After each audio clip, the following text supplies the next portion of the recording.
So I'm going to start with this first project that I did in collaboration with Laura Collins from Concordia University. And before talking in detail about this particular study, I just need to describe to you the context in Montreal, the context of French immersion. It's evolved quite a bit since the 60s. In the 60s, the first immersion classes involved homogeneous groups of English-speaking children.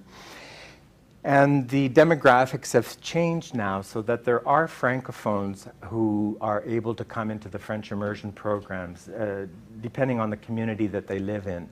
And so the school board where these projects were undertaken, it's actually the original school board where French immersion began in 1965.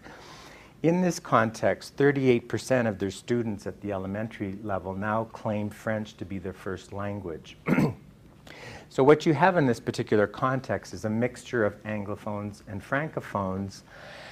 The Francophones tend to come to these schools in order to learn English because it's difficult to learn English as a second language in the regular French-speaking system in Quebec.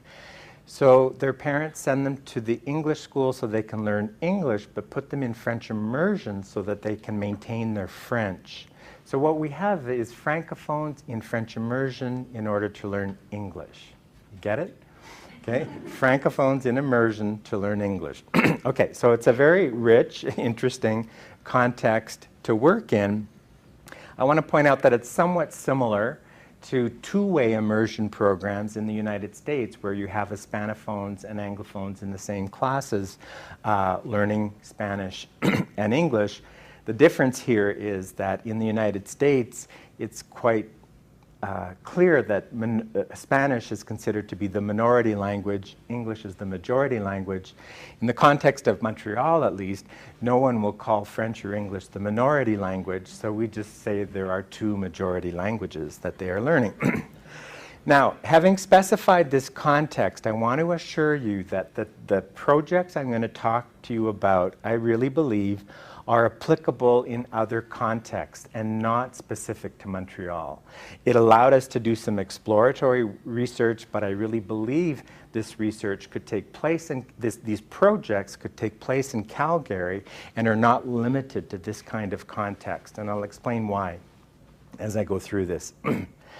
Okay, so in the first year that this was kind of an exploratory study, we wanted to find out how teachers were already responding to the fact that they had diverse classrooms, Anglophones and Francophones. And what we found basically in our observations was that actually none of the teachers collaborated, and they made very few connections across languages. It was really quite surprising, the lack of collaboration that we observed. But we did find a group of 6 teachers who were willing to work with us on a project that would involve their collaboration, the French and English teachers collaborating. So this is what we did.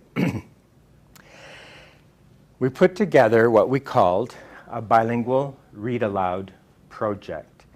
To do this, we used books from the Magic Treehouse series, which many of you probably know, those of you teaching elementary school children.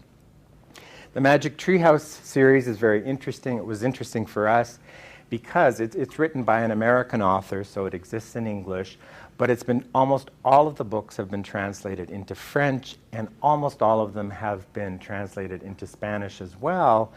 And I also think there's some Mandarin, and I also know that there's some German.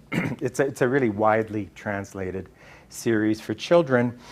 It's a very interesting series to use with young children because it's highly educational. It's all about 2 children traveling to another time in a treehouse, a magic treehouse, of course, and they learn a lot about that period of time. It's very, very educational, and the kids love these books. So very simply, this is such a simple formula. We had the books, the French teacher had the books in French, and the English teacher had the books in English. The French teacher would start out, would read chapter 1. It was just a read aloud, read the chapter aloud, discuss it with the children, ask for their predictions about what would happen in chapter 2. But then it was in the English class that the teacher would read chapter 2, and before doing so, she would say, so tell me about what happened in chapter 1. So basically the children are explaining to the teacher in English what happened in the story that had been read to them in French, right? And then this just continued, chapter after chapter. We did this for 3 books. We worked with the teachers for 4 months. And the kids loved the books. They loved the bilingual aspect of it. And it really allowed these teachers to make a connection in terms of the coherence across their classes, okay?